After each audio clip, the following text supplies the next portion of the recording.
I just a second. Mm, okay. Mm, mm, mm, mm, mm.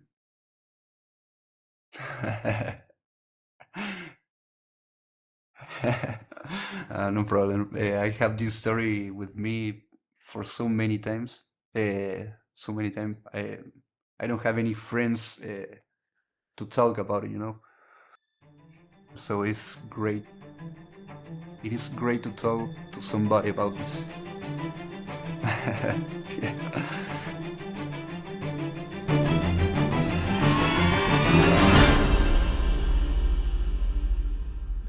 Yes, and many children see them too. About 75% of the world's children today are being born with etheric vision. And when your children talk with people and have daydream playmates, the chances are they are actually speaking to some of these people. Because these angels or angelic forces or nature spirits, as they're often called, will often make themselves seen. Whatever it is, it looks every bit like a fairy and very little like anything else. But seriously, it kind of looks like a fairy. Just kind of doesn't look like your standard moth. I know that the paranormal is real. Listen. But I wasn't going to make this video until I looked a little bit closer and I realized after it lands behind my bench, it disappears. And it just vanishes. And in fact, I went outside to look, to try to find it, to see if it was trash, to see if it was a bug, to see if it was a leaf, like trying to figure out what it could be, and it was gone. It just vanished. What's that? Yeah. What's what? Yeah, look. Right up there. Insect or something. Is that an insect? Let's have a look.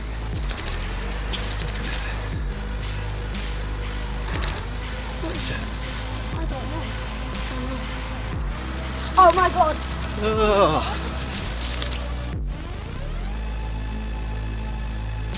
What happens to people who cut down fairy films? Did you see it? Huh? Did you see it? Yeah, me and him saw it. What'd you see? It was like a big creature. A big creature? Yeah, like around 10 feet tall. I'm not going to BS you guys. One of my partners said they saw something fall out of the sky too, so that's why I'm kind of curious. Did you see anything land in your backyard? The paranormal is real. Is it? The paranormal is real.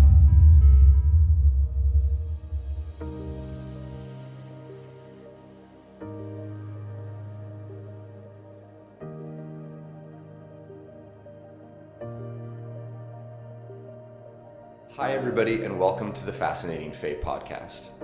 Tonight we're very lucky to be joined by Mateus, also goes by Matty, who's calling us today from Argentina. For the listener, I just want to thank Matty. First of all, Matty, thank you very much for your patience as we tried to get this call connected between Canada and Argentina. And also, Matty does not have English as a first language, so for the audience, just a lot of appreciation for Matty as he's taken the time to share his experience by first putting all of his thoughts into Google Translate to collect them and be able to speak them in English in his own voice for us here tonight. So Matty, I really appreciate that. And I just wanted the audience to know that you took that extra effort to bring your story to the people and to myself tonight. So Matty, just to kind of move along here, I know that you have seen a fairy in a national park in Argentina, and you were with another person at the time who was your girlfriend at the time. I understand you guys are no longer together, but at the time you were both together and saw this fairy together. And so what I would ask you to do is, if you can be so kind, would you please just walk myself and the audience into your fairy encounter? Just let us know where you were, when this happened, and then just walk us into the encounter and let us know what happened, please. Okay. Well, it was around December 2017, I think. Okay, I was with my ex-girlfriend, Florencia, in el Parque Nacional Los Alerces, in a campsite called Quebrada de León. We were waiting for the water to heat up to drink yerba mate, and that's when Florencia points up from the bonfire and asks me, "What is that? Looks like a fairy." When I look, that's exactly what it looked like. It had a human-like body, 2 arms, 2 legs, an oval head, no neck, and 2 antennae that move. So I think maybe they were its size. I don't know. It was completely black except for its translucent wings, which were larger than its body. It's important to me to clarify that the day was completely clear, so the contrast between the color of the fairy and the blue sky allowed me to see it in great detail. Okay, so this thing was flying above us, less than 6 feet away, and something that caught my attention right away and also scared me was seeing its little head and antenna moving, as if it were inspecting me. Another thing that also caught my attention was how it moved. Unlike other insects, which have their body horizontal and their wings up, this thing had its body in a vertical position and moved to the sides and up, always with its body in a vertical position. Okay, so I stared at this thing, which was getting closer and closer towards me. When I had it 1 meter away, suddenly, without warning, it launched towards me and landed on my chest. It was so sudden that I screamed, jumped, and this thing flew away peacefully. I kept looking at it, and I saw her disappear in a flower that was on the floor. I don't know if it literally vanished, or if this thing was so thin that I lost sight of it in the shadows of the trees. Then something stranger, in my opinion, happened. The same afternoon, we left for another campsite, and it took us 2 hours to get there. So it was very far away. I was still fascinated with what happened. I couldn't stop thinking about that thing. So I was looking everywhere with the intention of seeing it again. When we finally reached the campsite, I looked up and I saw it again passing through the branches of a tree, and that was it. I didn't see it again. Sorry for my pronunciation. I told you it was bad. I would like to say your pronunciation in English is just fine, Matty. I was able to follow along and understand every part of that totally clearly. Yeah, and I'm sorry because I'm reading this. I'm reading this because I don't know. It's hard to me to talk in English. Your English is really good, and again, I do want to thank you for taking the time to prepare to be able to speak in English for me and for the audience. It's something that I'm sure everybody listening really appreciates. Okay. I don't wish to interrupt you. I would like to ask you if there's anything more in terms of detail that you would like to add yourself before I ask you some questions. No, not really. Maybe with some question it will be better. Maybe. Okay, thank you.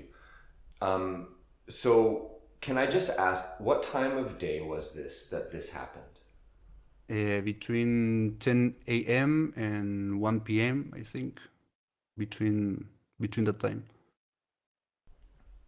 So if I understand you correctly, you were heating up some water to make yerba mate, and you saw this above the area where you were having a fire. Is that correct? Um, Florencia saw it first. Right. Then I saw it. Okay. And so when you one thing that you described that is really fascinating to me, and I really appreciate that you took the time to make this distinction for everybody listening, is the position of the body of this fairy that you saw. So when you say like insects that have wings that fly, we can picture a bumblebee or a fly in our minds. Their wings are on their backs. Yeah. And the body of the bug or the insect is kind of below the wings, hanging below the wings. Yeah. Right? And so you can kind of imagine the body of an insect like the body of an airplane. And you can kind of imagine the wings above it like a helicopter blade, if you would, for a crude description. Yeah. But what you're talking about is the way that a person stands up and down as the position of the body. Is that correct? It reminds me to Iron Man, how it flies when in vertical position. Can you say the name of what it reminds you of again, please? Iron Man. Iron Man. The superhero. When it starts to fly in a vertical position. Understood. So it's holding its physical body in the up and down position of a man standing, and the wings are at its back. Exactly. Fascinating. And so can I ask you, when you saw it in the sky, was it holding still or was it moving when you personally saw it first? It was moving. It was moving, and his legs and arms were like just hanging. I don't know how to say it, but when it moves, his legs and arms move. I don't know how to say. Move with the movement of that thing. I just I just send you. For the audience, sorry, I don't mean to interrupt. I just want to help the audience understand what you're saying. So for the audience listening, Matty sent me some drawings so that I could better understand some aspects of his encounter. Matty, if I may, is what you are trying to say that when it was, say, moving through the sky, the legs and the arms kind of moved backwards like something you would expect to be happening when something's moving through the sky behind it? Yeah. I can picture what you're describing. And for the audience, if you can just imagine, like, if you yourself were getting propelled from something just, between your shoulder blades, and you're maintaining your upright position and you're shooting forward, your limbs would kind of slope back as you jet forward because of the impact of the air molecules on your physical form. So it's interesting that what you saw, Matty, seemed to be participating in physics. Like, so what you saw was really on Earth, is what it sounds like, based on that particular detail.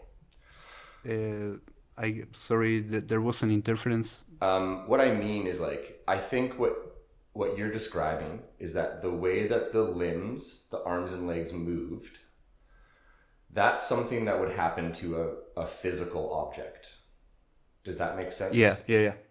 That thing was there. That thing was there. It wasn't an energy thing or ethereal thing. It was a physical thing. That's what I'm saying, and thank you for coming to that understanding with me over our language barrier, because that's an important detail for the audience listening to understand. And again, I want to make sure that you understand, we're not here to convince anybody of anything. I'm fascinated with what you've seen, and I was, just really honored that you would take the time to make it through all that technical difficulties at the beginning. So with that said, may I please ask you some more questions? Is that okay? Yeah, no problem. Go ahead. Matty, thank you. I want to ask you about the antenna that you saw. Mm-hmm. So this thing at the time that you first saw it is about 6 feet over your head, I think you described. Am I correct in that? Yeah, 2 meters. I don't know. 2 meters is about, yes, 2 meters is about 6 or 7 feet in that range for sure. Okay. So that's very close. Yeah, it was so close. Sorry, I'm going to ask you about the antenna, but before I do, again, how big is this? How many inches? Like, what's something that's the same size as it? The body maybe 6 centimeters, and the wings were bigger than the body. The wings were very big, to be honest. Look like the wings of a libélula. I don't know how to say it in English. Give me a moment.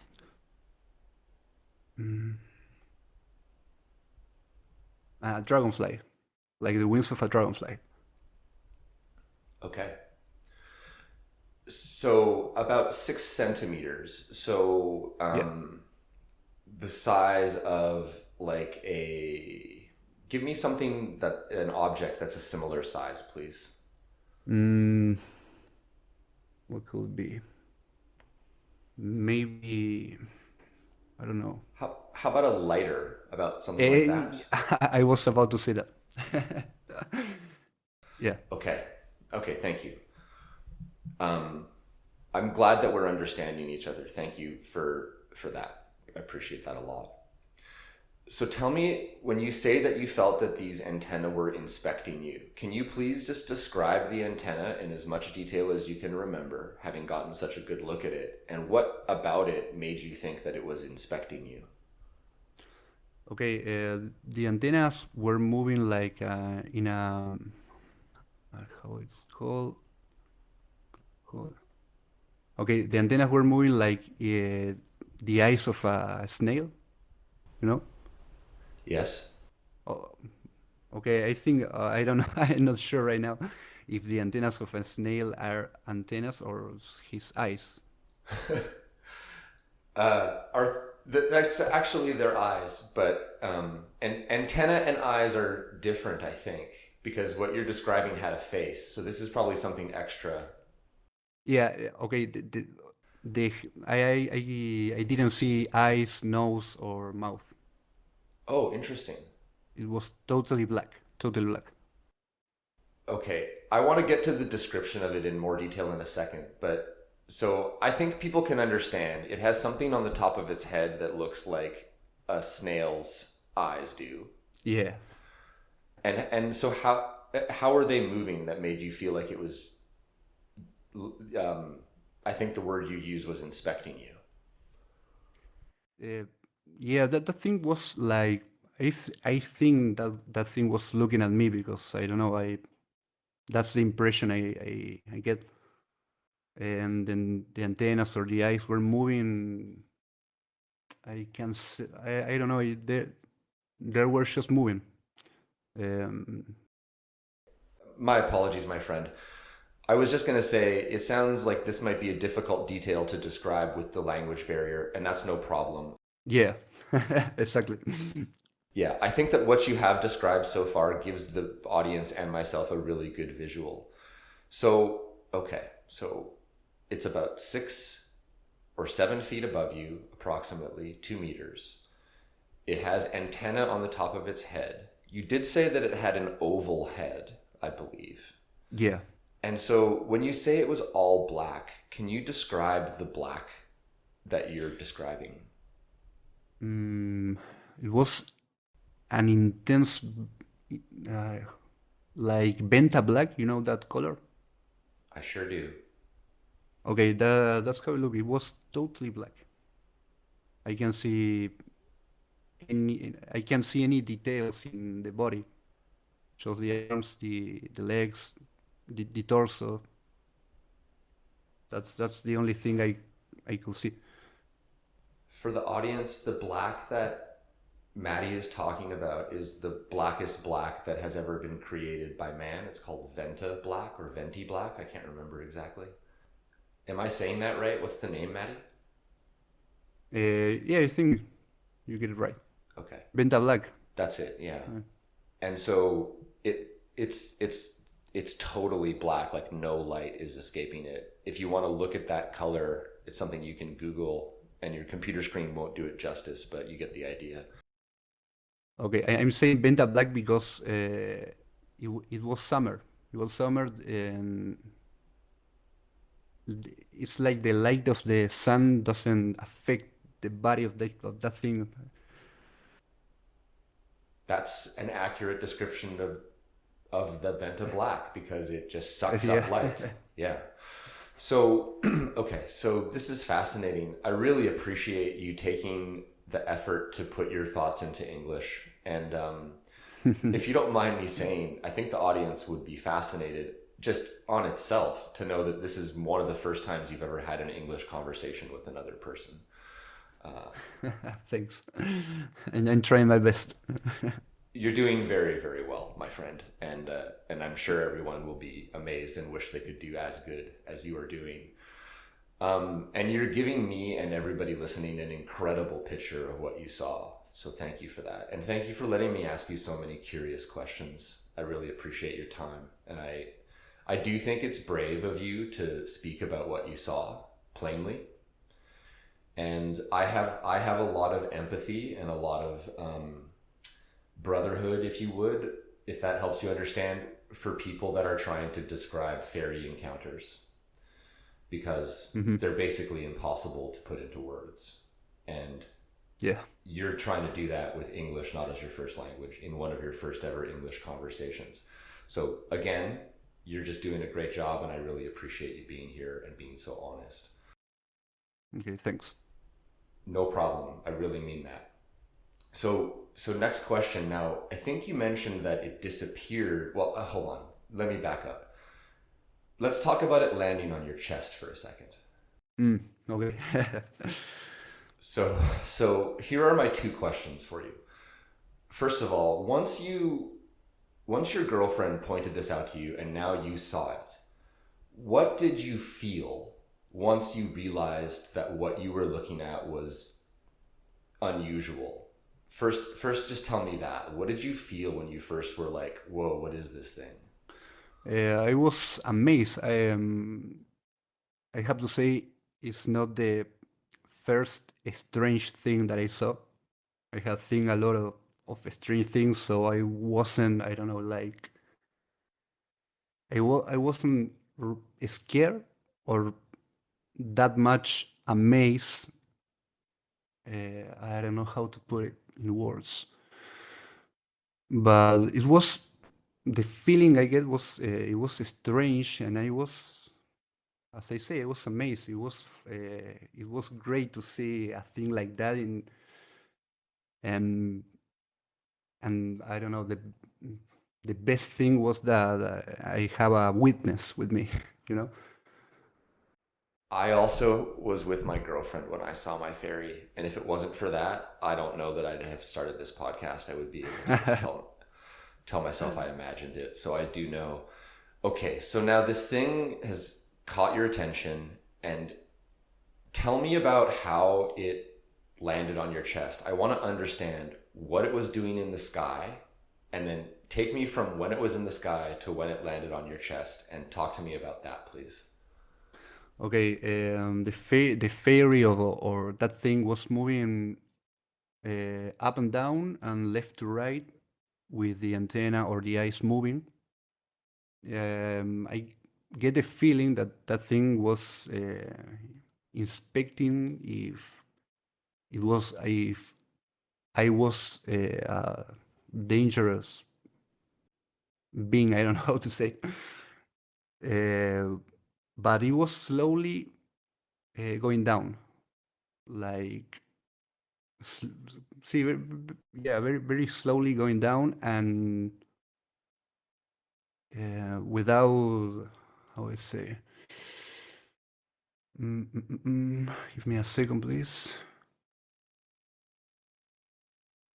I don't know how to say it in English, but it's just I don't know if this is the right translation, but well, that thing just bounced on me. That's right. I don't know.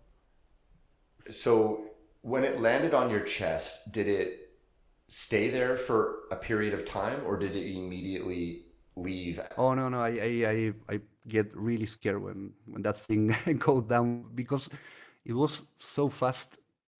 That thing was flying slowly, going down, and without, I don't know how to say, without any warning, it just get to my chest. That's the right way to say it. So it shot onto your chest, it sounds like. Yeah, yeah. I get so scared. I just jumped, uh, and my girlfriend started laughing. uh, yeah, she started laughing at me. I don't know. It was it was strange. I wasn't expecting that thing to to do that. Did you feel it hit your chest? Oh no, no, no. It was so quickly, you know. At the moment it touched my chest, I immediately just jumped and that thing flew away. You jumped. Yeah, yeah, yeah. It was so. I was so scared. Was there any feeling in your body or feeling emotionally when it touched you? I'm curious. No, nothing, nothing, not at all. So it got scared by you jumping. Yeah, yeah, yeah. And then it left. Yeah, but it flew with calm. I don't know how to say it. It's like that thing just doesn't look like if that thing was really scared. He just flew away. I see. You were scared, but it wasn't scared. Yeah, exactly. Exactly. Okay. And then it went into a flower on the forest floor? Yeah. Can you describe that, please? Yeah, it was that thing was flying to a flower in the floor, and I saw it disappear. I don't know if it vanished or it disappeared in the shadow. That thing was the body, the arms, everything was thin, so thin. So thin. Like, do you mean like a playing card? Like a credit card? Like a credit card. Like two-dimensional. No, more thin. Even more thin. Interesting. Yeah. Fascinating. Matty, that's fascinating. I'm going to tell you something that is really interesting that I haven't been able to figure out exactly.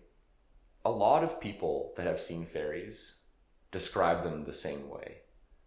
Almost like so thin that they would be like a sticker on the wall. Yeah. Mm-hmm.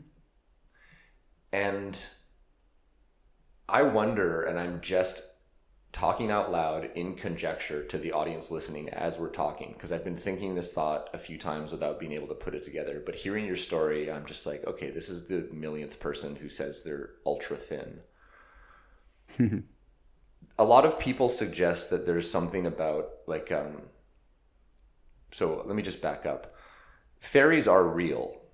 They're definitely real. And they're like a really difficult to understand species of entity.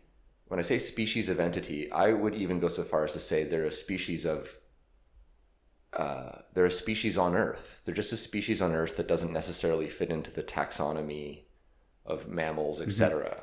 They probably fit into their own taxonomy of an energy being of some type.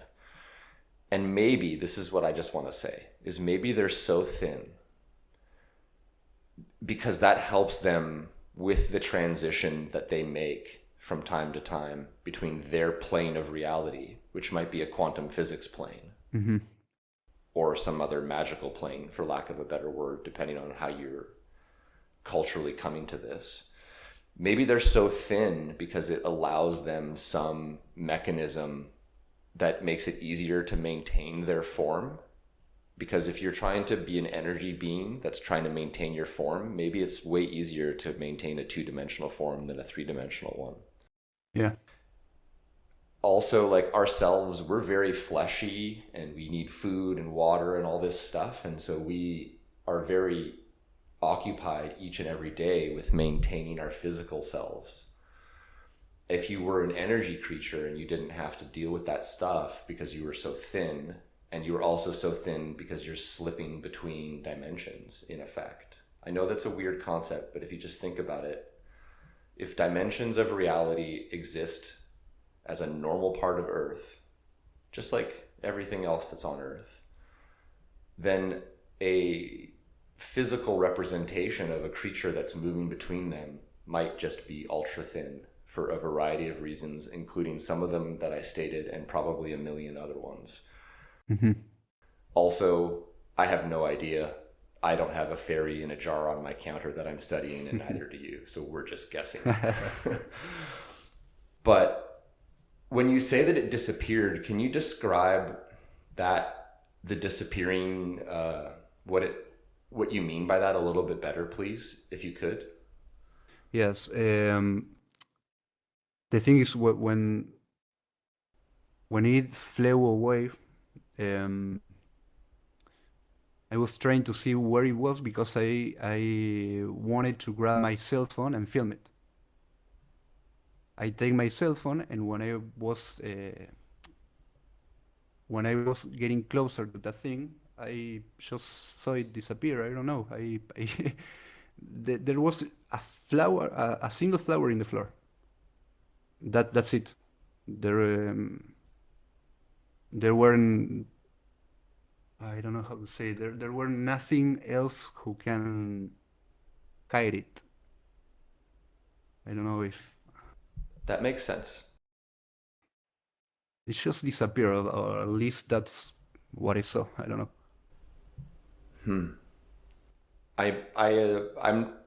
It's okay. I'm not going to push you for additional details because I know that the language barrier is going to make it really difficult to describe disappear. Yeah, I didn't see anything strange. It just disappeared. It just disappeared. Like I just want to make sure that I understand. So you were looking at it the entire time as it left your chest. Yeah. And then as you looked at it, it just disappeared. Exactly. All this all this happened in, I don't know, maybe 12 seconds. O sea, since the moment Florencia saw it, we saw it around, maybe 12 seconds, 15 seconds. So I didn't have time to grab my cell phone and film it, unfortunately. Matty, don't worry about that part. My encounter in real time lasted about 3 seconds, maybe 2. And I would have been able to dismiss it if it wasn't such a powerful thing. The thing entered my boat, as I've mentioned to you, and I could hear it and feel it, and I was with my girlfriend at the time, and there was so many aspects of it that are so hard to describe, including, for me anyway, a real sensation that time slowed down and sped back up. Now, in your experience, it sounds like it was just a real-time experience and there wasn't much going on with time distortion, but 12 seconds, 15 seconds, 10 seconds, even 5 seconds is what I would consider a very long look at these things. Also... sorry. No, please, I would like to hear what you were about to say. I don't mean to interrupt the guest. No, I just don't feel any missing time or something like that, No, and I'm not suggesting that you would have. That was something that was... I don't know necessarily that I had missing time, but I definitely had time distortion. Okay.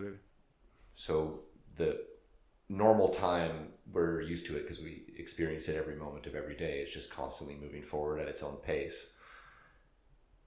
just to not to talk about my own experience, but I would like to help understand what I mean. If you've seen the movie Inception, with the popular movie where they fall off the bridge in the van in that scene, and everything is kind of slow motion, and then there's a point where everything speeds back up as well to normal speed. Oh, okay. I understand.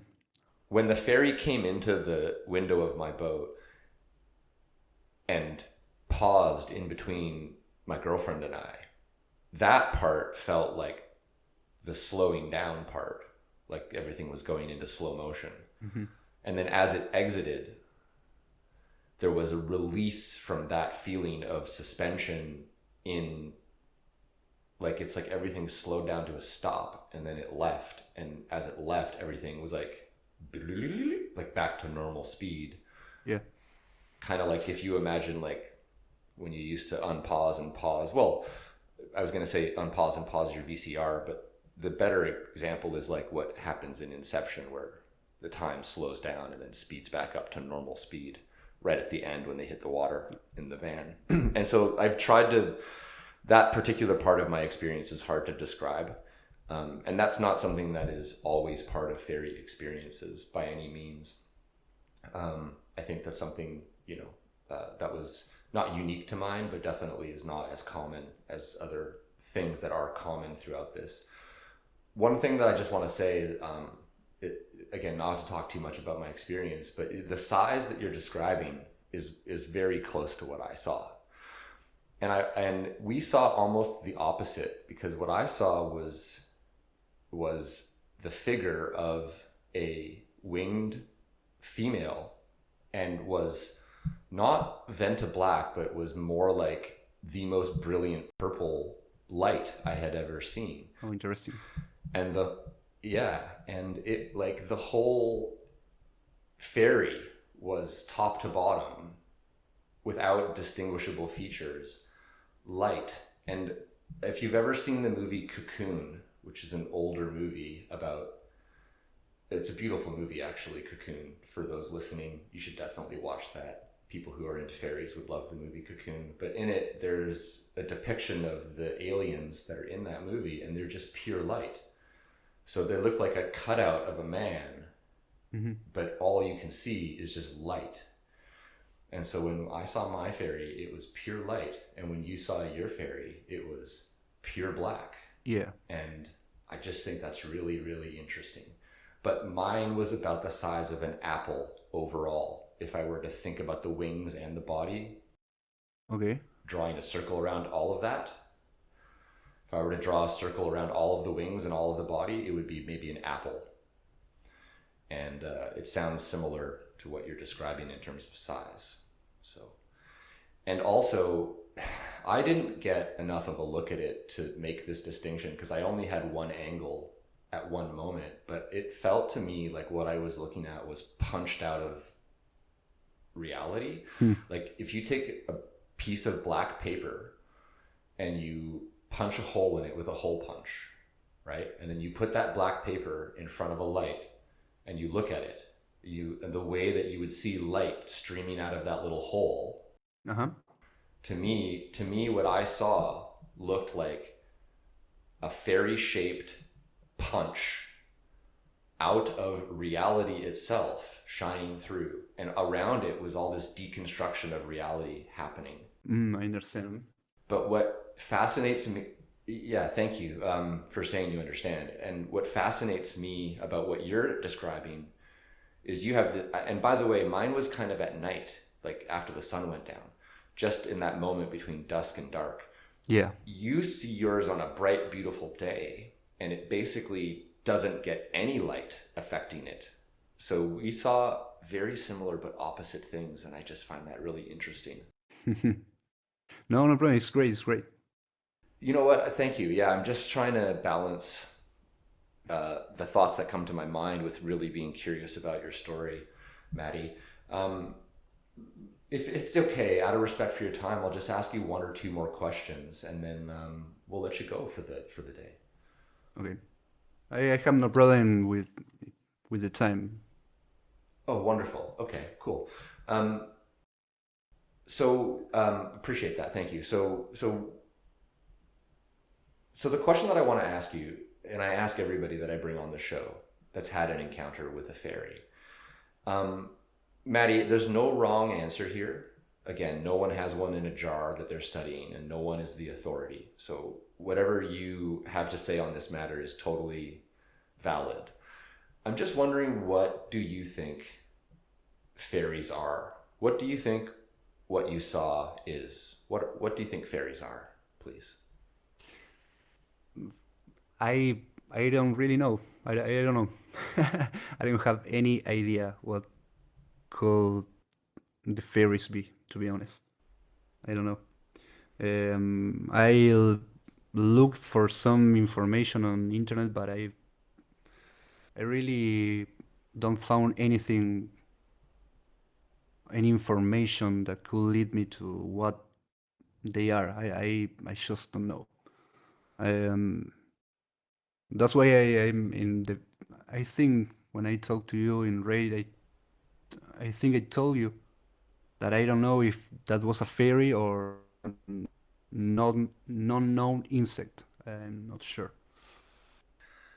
I'm appreciative of your honest answer there, because, before I saw what I saw, I would have just told you fairies aren't real. I just would have laughed at you. But now I've seen one, and so things are different for me after that, obviously. Mm-hmm. And again, I'm just going to assume here that you're telling me the truth, because I can hear that quality of emotional confusion and just astonishment at what you saw in your voice. And I also know you've put a great deal of effort to bring this story forward. We were talking earlier and you just really told me you didn't have anybody to tell this story to. And so, taking the amount of effort that you've taken probably over an hour and a half of technical difficulties and translation to bring us this story tonight is for me, it's a lot of confirmation that what you're saying is true. And so I do appreciate that honest answer that you're not sure. But I will tell you this. I don't think there are many ultra thin, completely venta black, flying insects that have not yet been taxonomically discovered that are also capable of disappearing into flowers. So I don't know what a person saw ever because I wasn't there, but I do know the qualities that make up a fairy encounter. And I will tell you, if this helps you in any way, many of the things you're describing are very much like other people describe about fairies. Yeah, and please, I would like to hear your thought, Matty. No, sorry. Something that caught my attention was that we then moved to another campsite. It was far away from the one where we sit. It took us 2 hours to get there, and I see that thing again in a flying between a tree, and that made me think that I don't know. I don't know exactly what to think about it, but maybe I was attracting that thing. I don't know. It was so strange for me to see it again. It was so strange. That's fascinating that you moved 2 hours and you see Yeah. it again. And this is another reason I don't think it's just a bug. Yeah. Sí, fue muy. That was so strange. That I don't know, maybe more strange than the first time. I don't know what are the chances of seeing it again in a place that was so far away from the first campsite. Well, I'll leave you with this thought. For us here on Earth in the human body, distances are really far because there are distances in both space, and time.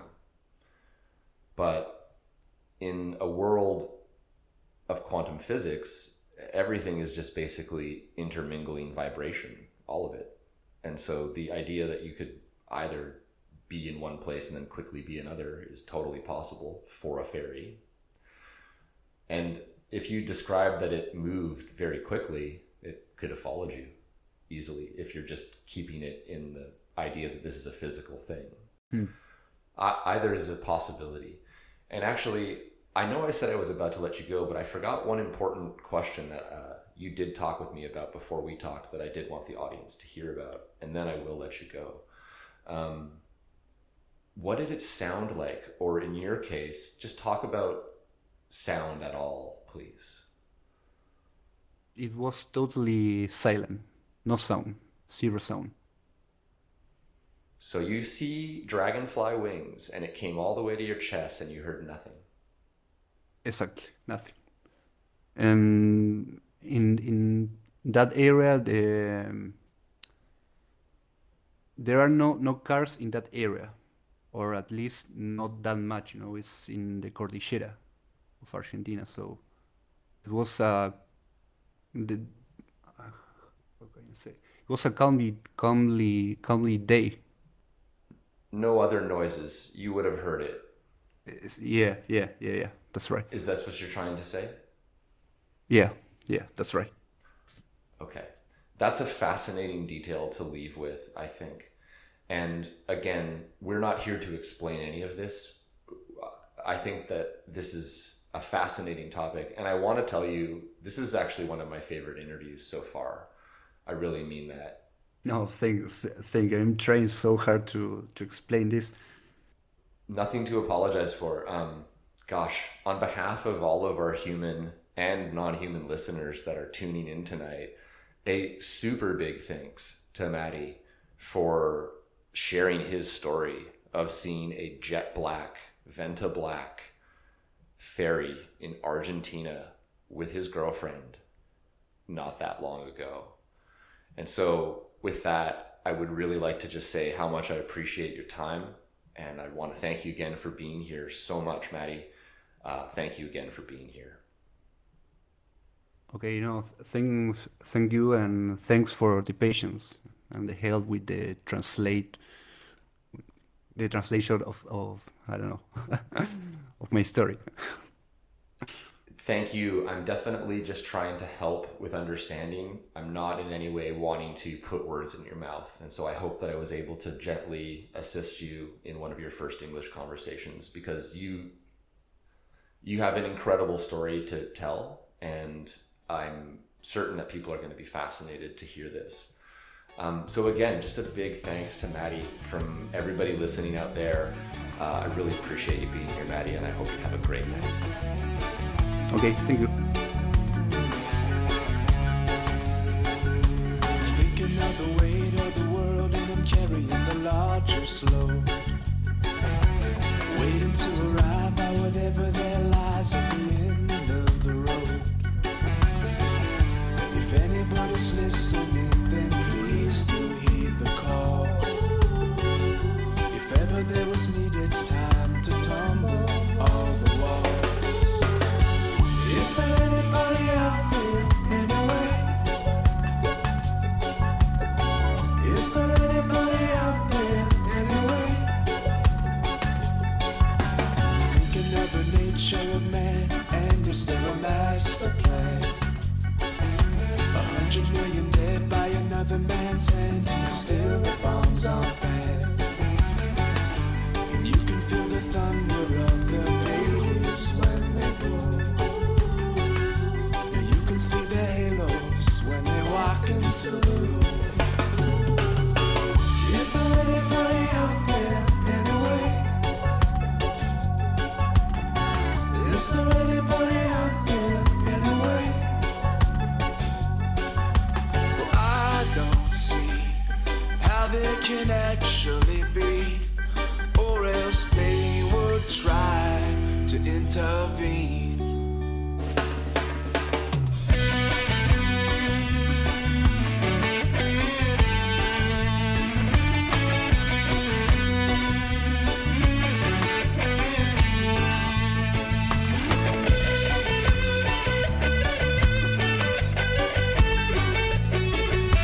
it can actually be, or else they would try to intervene.